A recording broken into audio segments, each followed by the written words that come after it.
Ah, ça y est, c'est une page qui se tourne. Il est temps de changer d'atelier. Et pour que je vous explique plus facilement pourquoi je le change, je vais d'abord le monter.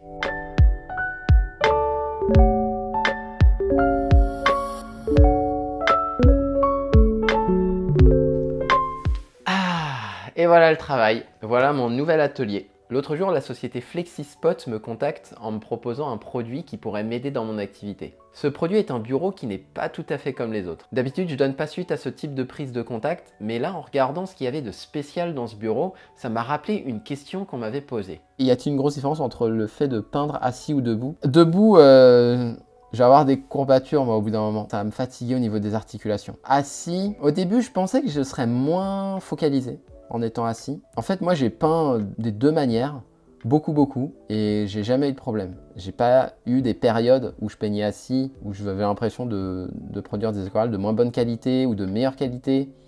J'ai pas l'impression.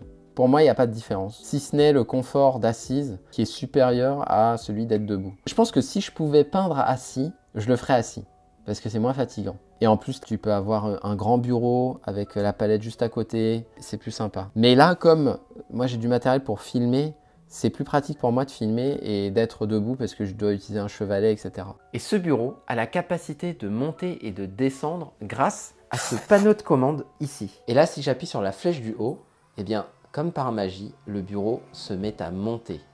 Et c'est ça qui est génial, c'est que je me suis dit que j'avais plus besoin de choisir, que je pouvais adapter la hauteur. Quand j'ai envie de peindre assis, j'ai juste à baisser le plateau.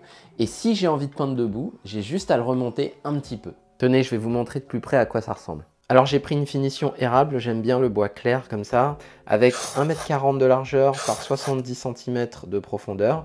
Mais il y a d'autres dimensions, il y a d'autres finitions disponibles avec d'autres types de bois, du cerisier, du noyer, de l'acajou, et des dimensions un peu plus petites, 1,20 m par 60 cm, ça aussi c'est possible. En termes de cadre en dessous, j'ai pris un cadre noir, mais il y a aussi la finition blanche ou grise. Au niveau du câblage, même si vous avez un moteur dans chacun des deux pieds, vous n'avez besoin que d'une seule prise électrique. Et là, si on regarde le panneau de commande, lorsque je le descends, vous voyez la hauteur en centimètres.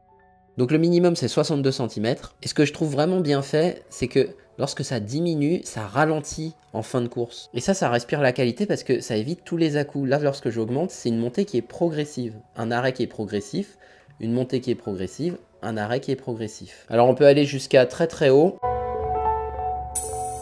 On peut aller jusqu'à 1,27 m. Là, je me tiens debout et à hauteur maximale, ça m'arrive quasiment à hauteur d'épaule. Et ce que je trouve intéressant aussi, c'est que vous pouvez enregistrer des hauteurs si vous voulez peindre assis ou debout. Là, par exemple, si je veux peindre assis à hauteur de 68 cm, j'appuie sur le bouton M, assis. Et si je veux peindre debout, je me mets par exemple à 86,4, j'enregistre la position debout.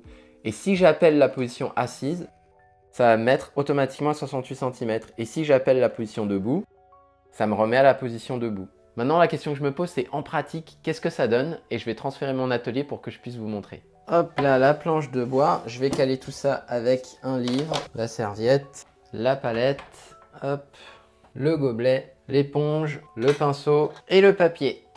Globalement, la hauteur que je trouve idéale pour peindre, là je vais me mettre debout, c'est de pouvoir atteindre l'extrémité de votre peinture, donc le haut de la feuille, en ayant le bras légèrement fléchi. Là, je vais prendre le pinceau. Là, typiquement, il faut que je tende un peu le bras, donc c'est encore un peu bas là. Du coup, je vais monter le plateau et je vais l'ajuster de telle manière à ce que lorsque j'atteigne le haut, j'ai le bras légèrement fléchi. Donc là, je suis bien. Et en termes de hauteur, je suis à 82,3 cm. Mais ça va dépendre de la taille de chacun. Là, au niveau des mélanges, c'est bien, c'est pareil. J'atteins le gobelet sans trop tendre la main. Si je tends trop la main, ça va me fatiguer à force. Je prends un peu de pigment et puis je peux commencer à peindre. Ouais, donc là, c'est pas mal, hein. Là, ici, on est pas mal. On peut essayer encore plus haut. Si j'atteins 90, ah mais 90 cm, en fait, on s'y habitue quand même assez rapidement. Donc, c'est quand même assez agréable. Même si, au niveau des mélanges, au niveau de la manipulation de la palette, je trouve que c'est moins ergonomique qu'à 82 cm. Et maintenant, je vais essayer la position assise. Donc, je vais aller prendre une chaise. Voilà, donc là, je suis assis.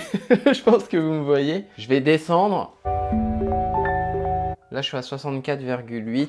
Ouais, les sensations sont quand même différentes hein, lorsqu'on est assis ou lorsqu'on est debout. Là, si je veux atteindre le haut, ça va. Je fléchis légèrement mon bras. Donc, c'est une hauteur qui est pas mal. Je peux essayer de descendre encore. Là, je suis au minimum à 62 cm. Bah là, on est pas mal.